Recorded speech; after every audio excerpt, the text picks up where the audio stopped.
ప్రియమైన దేవుని స్వరూపులారా, ఈరోజు వీడియోలో ఒక పాస్టర్ గారు తాను ప్రసంగించేటప్పుడు తన మాటలు ఎలా ఉండాలి, తన సంభాషణ ఎలా ఉండాలో తాను గ్రహించుకోవాలనేటటువంటి సూచనను పరిశుద్ధ గ్రంథంలో ఏమి చెప్పబడిందో ఆ సంగతులను మీ ముందుకు తీసుకురావాలని నేను ఈ సమయంలో ఈ వీడియో చేయుచున్నాను. ఈ విషయాన్ని మనము ఆలోచించుకోవడానికంటే ముందుగా దానికి సంబంధించినటువంటి లేఖన భాగాలను వరుసగా మీ ముందు కొన్నిటిని మాత్రమే ఉంచాలని నేను ఆశపడుతున్నాను. ఎందుకంటే ఈ దినాలలో ఈ వర్తమానం లేకపోతే ఈ విషయము చాలా అవసరమైనటువంటి విషయముగా భావించి ఈరోజు ఈ వీడియో మీ ముందుకు తీసుకొని వస్తున్నాను. తర్వాత పాస్టరు దేవుని గురించి ఏ విధమైనటువంటి జ్ఞానం కలిగి ఉండాలో, బైబిల్లో మరి దేవుని గురించి ఎలా బోధించమని చెప్పిందో, బైబిల్ చెప్పిందో, దేవుని రాజ్యముల గురించి ఏం బోధించమని, ఎలా బోధించమని బైబిల్ చెప్పిందో ఆ సంగతులను ముందు వీడియోలలో మనము చూసుకోబోతున్నాం. ఎందుకంటే ఖచ్చితంగా ఇవాళ చాలా అజ్ఞానయుక్తమైనటువంటి బోధలు మనము వింటున్నాం. కాబట్టి ఈ సమయంలో ముందుగా తన సంభాషణ ఎలా ఉండాలో అనేటటువంటి విషయాల మీద దృష్టి పెట్టుకోవాలనేటటువంటి ఉద్దేశం చేత ఈరోజు ఈ వీడియోను మీ ముందుకు తీసుకొని వస్తున్నాను. ప్రియులారా, ప్రసంగి గ్రంథంలో ఒక మాటను నేను మీ ముందుకు తీసుకొని వస్తున్నాను. కొన్ని వచనాలు లేఖనాలను మీ ముందు నేను ఉంచుతున్నాను. ప్రియులారా, ప్రసంగి గ్రంథంలో ఒక మాటను నేను మీ ముందు ఉంచుతున్నాను. ప్రసంగి గ్రంథం 5వ అధ్యాయం 1వ వచనంలో 2వ వచనంలో ఒక మాట నేను మీ ముందు ఉంచుతున్నాను. ప్రసంగి 5:2లో ఏముంటుందంటే, నీవు దేవుని సన్నిధిని అనాలోచనగా పలుకుటకు నీ హృదయమును త్వరపడనీయక నీ నోటిని కాచుకొమ్ము. దేవుడు ఆకాశమందున్నాడు, నీవు భూమి మీద ఉన్నావు, కావున నీ మాటలు కొద్దిగా ఉండవలని అంటాడు. ప్రియులారా, తర్వాత సామెతల గ్రంథం 21వ అధ్యాయంలో ఒక విషయాన్ని నేను మీ ముందు వస్తున్నాను. సామెతల గ్రంథం 21వ అధ్యాయం 23వ వచనంలో ఒక మాట చదువుతున్నాను. నోటిని నాలుకను భద్రము చేసుకునేవాడు శ్రమల నుండి తన ప్రాణమును కాపాడుకొను. ఆ తర్వాత మరికొన్ని విషయాలు కూడా నేను మీ ముందు ఉంచాలని ఇష్టపడుతున్నాను. ప్రియులారా, కీర్తనల గ్రంథంలో నుండి ఒక మాటను నేను మీకు చూపాలనుకుంటున్నాను. 34వ కీర్తనలో, కీర్తనల గ్రంథంలో నుండి 34వ కీర్తనలో 13వ వచనాన్ని మీ ముందు నేను ఉంచుతున్నాను. 13వ వచనం. చెడ్డ మాటలు పలకకుండా నీ నాలుకను, కపటమైన మాటలు పలకకుండా నీ పెదవులను కాచుకుము అని మాట్లాడుతున్నాడు. తర్వాత కొత్త నిబంధనలో కొన్ని విషయాలు మనం ఆలోచన చేస్తాం. ముందుగా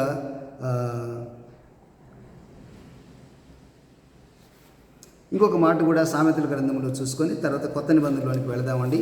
సామెతల గ్రంథం 15వ అధ్యాయం 28వ వచనంలో ఒక మాటను మీ ముందు నేను ఉంచి ఆ తర్వాత కొత్త నిబంధనలో యేసుక్రీస్తు వారు చెప్పినటువంటి మాటలు, పౌలు గారు చెప్పినటువంటి మాటలు, పేతురు గారు చెప్పినటువంటి మాటలు, తర్వాత యోహాను గారు చెప్పినటువంటి మాటలు. అంటే ఒక పాస్టరు ఎలా మాట్లాడాలి, వాక్యం చెప్పేటప్పుడు ఏ విధమైనటువంటి భాషను ఉపయోగించాలి, ఎలాంటి మాటలు మాట్లాడకూడదు, అలా మాట్లాడితే ఏం జరుగుతుంది అనేటటువంటి సంగతులను ఈ సమయంలో మనం ఆలోచన చేసుకోబోతున్నాం. సామెతల గ్రంథం 15వ అధ్యాయము 13వ వచనంలో ఒక మాటను నేను మీకు సామెతలు 15వ అధ్యాయం 28వ వచనం అండి. సామెతల గ్రంథం 15వ అధ్యాయం 28వ వచనంలో, నీతిమంతుని మనసు యుక్తమైన ప్రత్యుత్తరం ఇచ్చుటకు ప్రయత్నించును, భక్తిహీనుల నోరు చెడ్డ మాటలు కుమ్మరించును. ఈ సంగతులన్నీ దృష్టిలో పెట్టుకుందాం ప్రియులారా. తర్వాత మత్తయి సువార్త 12వ అధ్యాయం 34వ వచనంలో యేసుక్రీస్తు వారు చెప్తున్నటువంటి ఒక మాట, అంటే చెడ్డ మాటలు ఏ ఆత్మ కలిగినటువంటి వారు మాట్లాడతారు అనేటటువంటి విషయం. ఇది కేవలము నేను ఉపదేశకులను, వాక్యోపదేశకులను, పాస్టర్లను ఉద్దేశించి మాత్రమే ఈ సంగతులు నేను మాట్లాడుతున్నాను ప్రియులారా. మరి నన్ను తప్పుగా అర్థం చేసుకోబాకండి. ఇవి అవసరమైనటువంటి విషయాలు, దేవుడు నన్ను ప్రేరేపించినటువంటి సంగతులు ఇవి. అందువలన ఈ సమయంలో ఈ వీడియో మీ ముందుకు తీసుకొని వస్తున్నాను.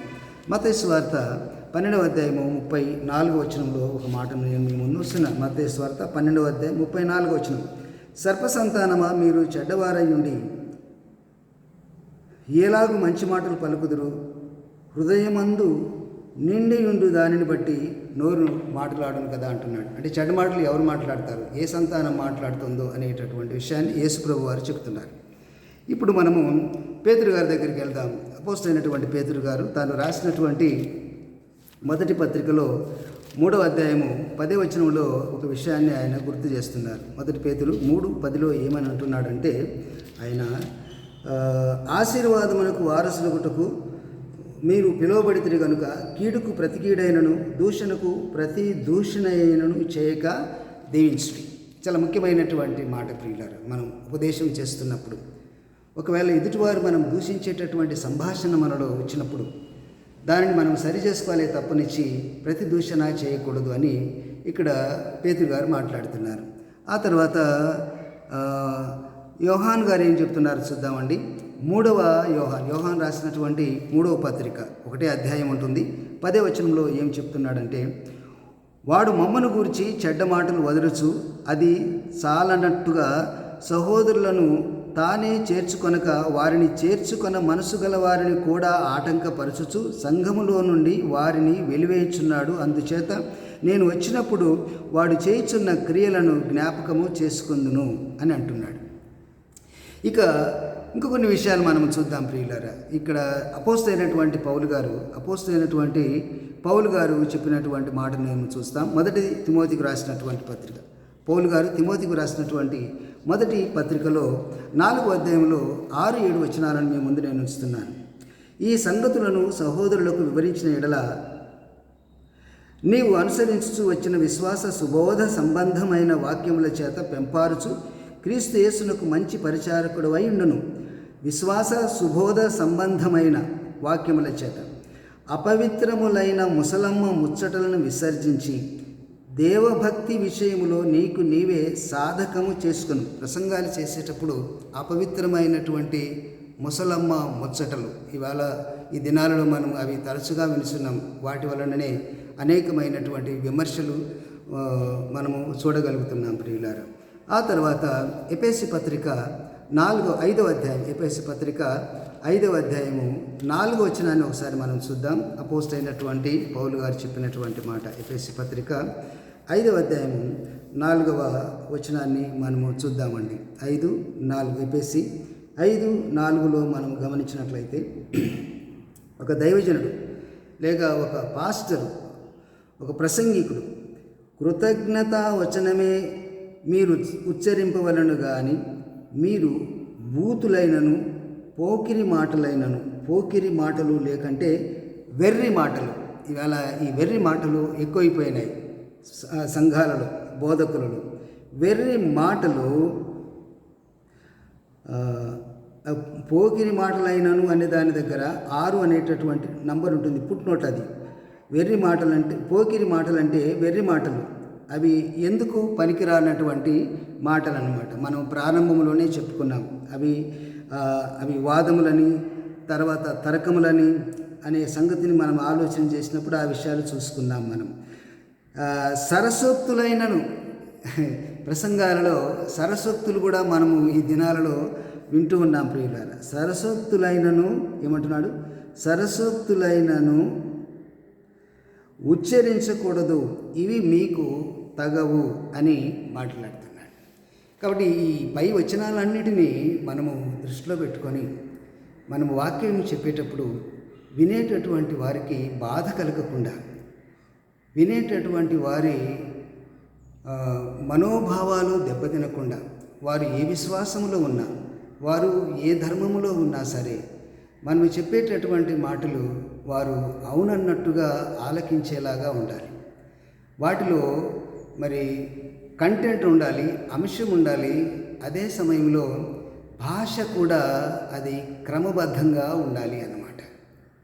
ఇష్టం వచ్చినట్లు మనము మాట్లాడడానికి వీల్లేదు. ఎందుకు వీల్లేదు అంటే, లోకములో మనుషులు ఎవరు పరాయి వాళ్ళు కాదు. నేను ముందుగానే చెప్పాను, అందరిలో ఉన్నటువంటి ఆత్మ ఒక్కడేనని చెప్పేసి. కాబట్టి మనుషులందరూ దేవుని ఆత్మస్వరూపులై ఉన్నారు అనేటటువంటి విషయాన్ని దృష్టిలో పెట్టుకోవాలి. ఒక మనిషిని మనం తృణీకరించిన, తక్కువ చేసి మాట్లాడిన మన మాటల్లో ప్రియులారా, అది ఆ మాటలు పొరపాటు అని బైబిల్ మనకు ఉపదేశము చేస్తూ ఉందన్నమాట. ఎవరిని కూడా మనము విమర్శించడానికి సరిపోవు. ఎందుకంటే మనకు ఆ అధికారము లేదు. నేను ఉపదేశం చేసేటప్పుడు ఒకవేళ నా సంఘస్థులే మంచివాళ్ళు, నా సంఘస్థులు మంచివాళ్ళు అని నేను అన్నాను అనుకోండి, మిగతా వాళ్ళందరూ చెడ్డవాళ్ళ అని విన్నటువంటి వారు అనుకుంటారు కదా. ఇలాగ చాలా చిన్న చిన్న విషయాలు మనము ఎలా మాట్లాడుతున్నామో జాగ్రత్తగా చూసుకోవాలి.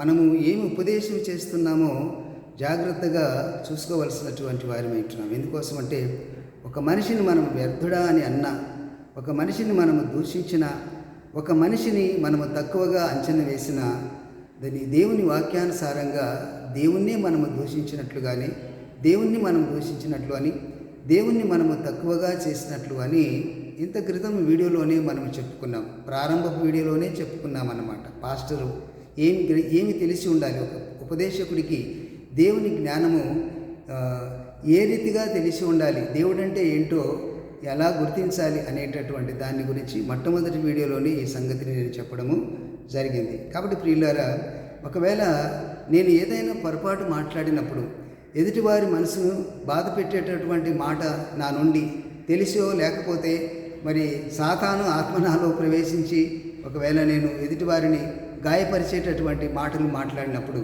వారు ఆ విషయము నా దగ్గరికి వచ్చి నన్ను అడిగినా లేకపోతే అది విమర్శించినా సరే, నేను వెంటనే నిజంగా నేను మంచి సేవకుడినైతే, ఒక మంచి పాస్టర్నైతే వెంటనే ఏం చేయాలంటే ఆ మాటను వెనక్కి తీసుకోవాలి.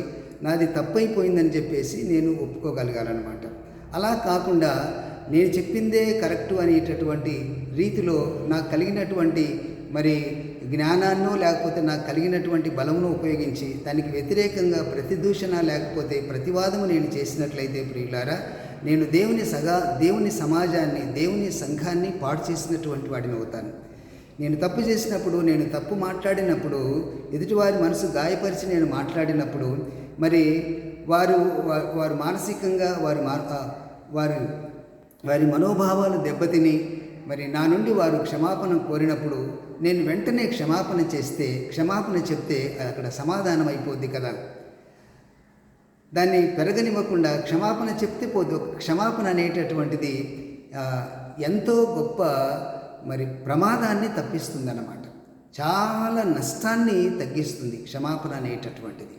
ఖచ్చితంగా నేను ఇక్కడ ఉన్నటువంటి వారు మంచివాళ్ళు అని అన్నానంటే అక్కడ బయట ఉన్నటువంటి వారు చెడ్డవారు అని అన్నాననే కదా, అది చాలా పెద్ద నేరం అవుతుంది. నేను సూక్ష్మంగా మాట్లాడుతున్నాను. ఇది ఖచ్చితంగా ప్రతి పాస్టరు గుర్తించుకోవాల్సినటువంటి అంశం అన్నమాట.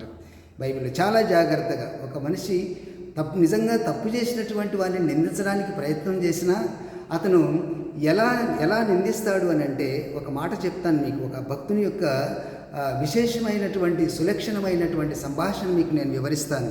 యోబు గ్రంథములో ఆ విషయాన్ని మనం చూస్తాం. యోబు గ్రంథము 2వ అధ్యాయంలో ఒక అద్భుతమైనటువంటి విషయాన్ని మనం చూస్తాం. యోబు గ్రంథము 2వ అధ్యాయంలో యోబు గారు ఏమంటున్నాడు అని అంటే, యోబు గ్రంథము 2వ అధ్యాయము 10వ వచనంలో ఒక చక్కని మాట మాట్లాడతాడన్నమాట. అది అందరికీ తెలుసు, మనకు యోబు చరిత్ర మనందరికీ తెలిసినటువంటిది. మరి అలాంటి పరిస్థితుల్లో యోబు ఎంతో వేదనతో అరికాలు మొదలుకొని నడినెత్తి వరకు బాధగల కురుపులతో యోబు మొత్తబడి, తర్వాత అతని ఒళ్ళు గోకుకొనుటకై చెల్లెపెంకులు తీసుకొని బూడిదలో కూర్చొని అతని భార్య వచ్చి ఏమంటుందంటే నీవు ఇంకనూ నీ యథార్థతను వదలక యుందువా, దేవుణ్ణి దూషించి మరణము కమ్మనెను. యోబు భార్య మాట్లాడినటువంటి మాట, తన సొంత భర్తను ఆమె మాట్లాడినటువంటి మాట. అంటే ఆమె మాటల్లో మరి నువ్వు ఇంత భక్తిగా ఉన్నావు, ఇంత శ్రద్ధగా ఉన్నావు, నీకు ఇలాంటి పరిస్థితి ఎందుకు రావాలి అని ఆవిడ యోబును ప్రేమతో ఆ మాట మాట్లాడినట్టు మనకు అర్థమైపోద్ది అన్నమాట. అయితే యోబు దేవుని ఎరిగినటువంటి వాడు కనుక ఆయన పరిశోధనలో ఉన్నాడు అనేటటువంటి సంగతి ఆయనకు తెలుసు కనుక ఆ సమయంలో ఆయన ప్రపంచానికి ఎన్నో శాస్త్రాలు బోధించాలనేటటువంటి ఉద్దేశంతో తన యొద్దకు వచ్చినటువంటి మహా జ్ఞానులతో ఆయన సంభాషణ ప్రపంచానికి రావాలని దేవుని యొక్క ప్రణాళిక. అయితే ఈ విషయం యోబుకి తెలియకుండానే దేవుడు మరి ఆ శ్రమలను అనుభవిస్తూనే దేవుణ్ణి స్తుతిస్తూ ఉన్నాడు. ఆ సమయంలో నువ్వు ఇంకా నీ భక్తిని, నీ యథార్థతను మానవాని యోబు భార్య అన్నప్పుడు ఆయన ఏమంటున్నాడంటే 10వ వచనములో, అందుకతడు మూర్ఖురాలు మాట్లాడునట్లు నీవు మాట్లాడుచున్నావు. మనము దేవుని వలన మేలు అనుభవించుదుమా, కీడును మనము అనుభవింప తగదా అనెను. ఈ సంగతులలో ఏ విషయమందును యోబు నోటితోనైనను పాపము చేయలేదు. ఇవాళ చాలా మరి కొన్ని మాటల్లో చాలా అసభ్యకరమైనటువంటి సంగతులను మనము వింటున్నామన్నమాట. అది ఆ నోట్ల నుండి ఎలా వస్తుందో తెలియదు. శుభవచనమే మనం పలకాలి, కానీ అశుభవచనాన్ని మనము పలకకూడదు ప్రియులారా. ఎవరిని కించపరిచి కూడా మనము మాట్లాడకూడదు. వాక్యం చెప్పేటప్పుడు దేవుని వాక్యాన్ని మనం బోధించాలి. బైబిల్లో ఏముందో దాన్ని గుర్తించుకొని, దాన్ని గ్రహించుకొని, వాక్యానికి లోబడి ఇందులో ఏ విషయాన్ని అయినా సరే మనము మరి తీసుకోకుండా, జాగ్రత్త పడకుండా మనం బోధించినట్లయితే ఖచ్చితంగా ఆజ్ఞను మనం అతిక్రమించినటువంటి వారి అవుతాం. ఆజ్ఞ అతిక్రమమే పాపం అన్నమాట. కాబట్టి మన మాటలు చాలా జాగ్రత్త ఉండాలి. మన ప్రసంగాలలో చతురోక్తులు, మన ప్రసంగాలలో పోకిరి మాటలు, ఇలాగ సరసోక్తులు ఇలాంటివన్నీ ఉండకూడదు ప్రియులారా. లోకంలో మనము దేవుని ప్రేమ అంటే ఏంటో చూపెట్టాలి. ప్రేమ ఏ విధమైనటువంటి భాష మాట్లాడుతుందో ఆ భాష ఒక పాస్టరు కలిగి ఉండాలి అనేటటువంటి మరి ఆలోచనతో ఈరోజు ఈ విషయాన్ని నేను తీసుకుని వచ్చాను. ఒకవేళ మన భాషలో పొరపాటు ఉండి, మన మాటల్లో పొరపాటు ఉండి, అది సమాజానికి హాని కలిగించేటటువంటి పరిస్థితి ఉన్నప్పుడు నిజంగా సమాజ క్షేమం కోరేవాడు, క్రీస్తు సంఘమును ప్రేమించేటటువంటి వాడు వెంటనే ఏం చేయాలంటే తన పొరపాటును సరిచేసుకోవాలి, సరిదిద్దుకోవాలి. అందుకే ఈ వీడియోస్కు నేను ది రెక్టిఫైడ్ పాస్టర్స్ అనేటటువంటి పేరు పెట్టి వరుసగా చేస్తున్నానన్నమాట. కాబట్టి ఇది చాలా ముఖ్యమైనటువంటి అంశము. దయచేసి దైవజనులు అనబడిన వారు, పాస్టర్లమని చెప్పుకునేటటువంటి వారు ఈ విషయంలో చాలా జాగ్రత్తగా ఉండాలని దేవుని వాక్యం మనకు సెలవిస్తుంది. నేను చెప్పట్లేదు, దేవుని వాక్యం సెలవిస్తుంది. ఎందుకంటే యేసుక్రీస్తు వారు ముందుగానే ఈ విషయాన్ని చెప్పారు. ఎందుకంటే లోకంలో ఇలాంటి వారు వస్తారని ఆయన ముందుగానే చెప్పాడు. ఆ మాట చదివి నేను ముగిస్తాను. చూడండి, మత్తయి సువార్త 7వ అధ్యాయంలో ఆ సంగతులు మనం చూస్తాం. చూడండి, మత్తయి సువార్త 7వ అధ్యాయం 15వ వచనం నుండి మనం గమనించినట్లయితే ఈ మాట చదివి నేను ముగించేస్తాను. నా సొంత మాటలు ఏం మాట్లాడలేదండి, అన్ని లేఖనాలలో ఉన్నటువంటి సంగతులని నేను మీ ముందు ఉంచానన్నమాట. అది అవసరమైనటువంటి విషయాలు ఈ దినాలలో, అందుకోసమని ప్రియులారా. 7వ అధ్యాయం 15వ వచనం నుండి నేను కొన్ని సంగతులు చదువుతాను. 7:15 నుండి 23 వరకు మాత్రమే చదువుతున్నాను. అబద్ధ ప్రవక్తలను గురించి జాగ్రత్త పడుడి. వారు గొర్రెల చర్మము వేసుకొని మీ యొద్దకు వత్తురు, కానీ లోపల వారు క్రూరమైన తోడేలు. చూడడానికి చాలా బాగుంటారు. వాళ్ళ మాటలు ఏంటి, వాళ్ళ ప్రవర్తన ఏంటి, వాళ్ళు చేసే పనులు ఏంటి, ఎలాగుంటాయంటే, అబ్బా ఎంత గొప్ప పని చేస్తున్నాడు, ఎంత గొప్ప సేవ చేస్తున్నాడు, ఎంత మేలు చేస్తున్నాడు అని చెప్పేసి ప్రజలు అనుకుంటారు. కానీ లోపల విషయాలు చాలామందికి తెలియదు ప్రియులారు. చాలామందికి తెలియదు అన్నమాట. చాలామందికి తెలియనటువంటి పరిస్థితి. అందుకే గొర్రెలని పిలువబడుతున్నాం మనం. అందులో ఏం పొరపాటు లేదు ప్రియులారు, ఆ మాటల్లో ఏం పొరపాటు లేదు. చూడండి, వారు గొర్రెల చర్మము వేసుకొని మీ యొద్దకు వత్తురు, కానీ లోపల వారు క్రూరమైన తోడేళ్ళు. వాళ్ళు చూడడానికి గొర్రెల్లాగా ఉంటారు. వాళ్ళ డ్రెస్ కోడ్ ఏంటి, వాళ్ళ భాష ఏంటి, వాళ్ళ సేవా విధానం ఏంటి, వాళ్ళు చేసేటటువంటి బాహ్య సంబంధమైనటువంటి కార్యక్రమాలు చాలా ఘనంగా ఉంటాయన్నమాట. కానీ వారి ఫలముల వలన మీరు వారిని తెలుసుకోవచ్చు. వారి ఫలములు అంటే వాళ్ళు ఎలా ఉంటున్నారు, వాళ్ళు ఎలా తిరుగుతున్నారు, వాళ్ళు ఎలా తింటున్నారు అనేటటువంటి దాన్ని బట్టి, వాళ్ళు ఎలా అనుభవిస్తున్నారు అనే దాన్ని బట్టి మనకు అర్థమైపోతుంది. అప్పుడు యేసుప్రభుని చూసుకోవాలి. యేసుప్రభు ఏం తిన్నాడు, ఎక్కడ పడుకున్నాడు, ఎలాంటి డ్రెస్ ఉన్నది ఆయనకు, ఎలా నడిచాడు, ఏ రీతిగా ఆయన జీవించాడు సమాజంలో అనే దాన్ని మనము దృష్టిలో పెట్టుకొని అప్పుడు వీళ్ళని కూడా మనము టాలీ చేసుకోవాలి అన్నమాట. ఆ తర్వాత ఏమంటున్నాడు అంటే, వారి ఫలములను చూసి మనం వాళ్ళని గుర్తుపట్టవచ్చు అంట. ఇంకేమంటున్నాడు, ముళ్ళ పొదలలో ద్రాక్ష పండ్లైనను, పల్లేరు చెట్లను, అంజూరపు పండ్లైనను కోయిదురా. అలాగునని ప్రతి మంచి చెట్టు మంచి ఫలములు ఫలించును, పనికి మాలిన చెట్టు కాని ఫలములు ఫలించును. మంచి చెట్టు కాని ఫలములు ఫలింపనేరదు, పనికి మాలిన చెట్టు మంచి ఫలము ఫలింపనేరదు. మంచి ఫలములు ఫలింపని ప్రతి చెట్టు నరకబడి అగ్నిలో వేయబడును. కాబట్టి మీరు వారి ఫలముల వలన వారు తెలుసుకుందురు.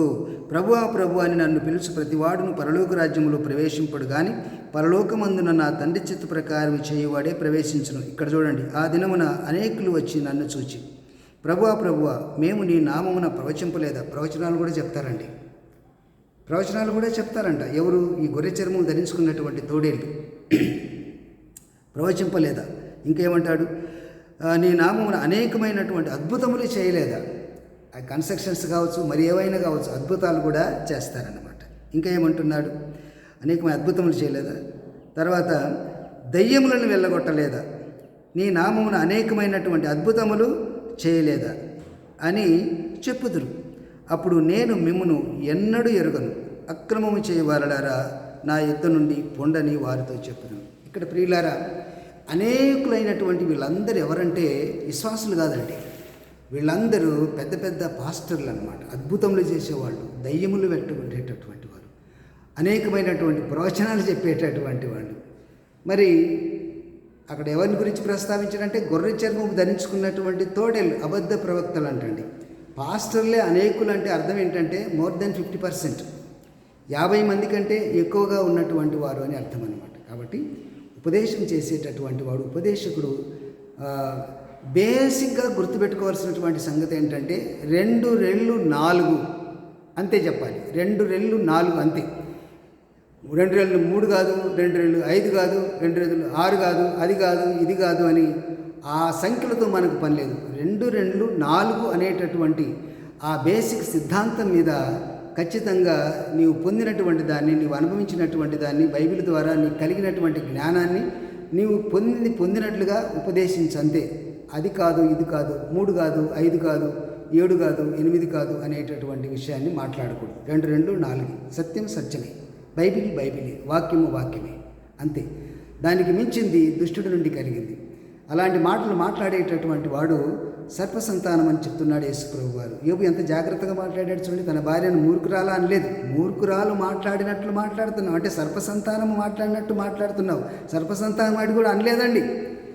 మరి ఈ భక్తుల యొక్క సాక్ష్యాలు మన ముందుంటున్నప్పుడు మనము ఈ కడవరి దినాలలో, ఈ జ్ఞానయుగంలో మనము ఎంత జాగ్రత్తగా మన నోటిని కాచుకొని ఉపదేశం చేయాలో మనమే గుర్తుంచుకోవాలి. ఈ మాటలు విన్నందుకు మీ అందరికీ నా వందనాలు తెలియజేస్తున్నాను. అందరికీ వందనాలు.